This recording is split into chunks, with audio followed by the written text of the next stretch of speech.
Testing of Hyundai HGN25 air circuit breaker. The basic settings will be set by the customer. For testing, we add a 220-volt AC power supply. At first, we trip the breaker manually.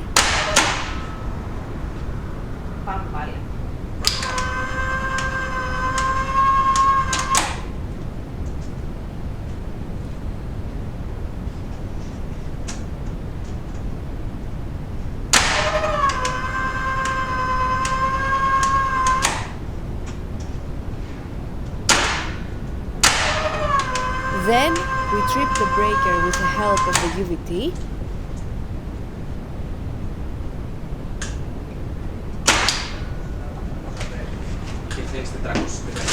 Next, we perform a short time delay test, and the breaker trips almost instantly.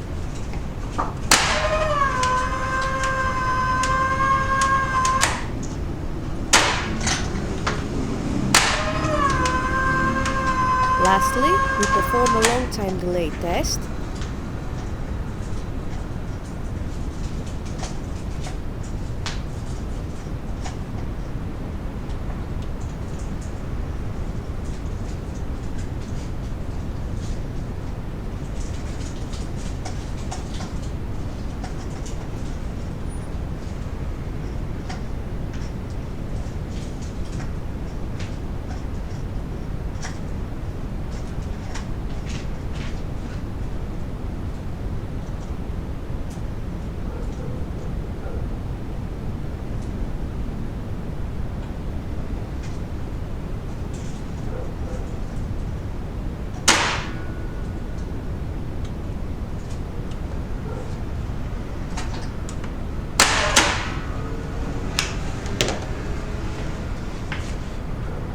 It is now clear that the air circuit breaker is working successfully and is ready to be delivered to the customer.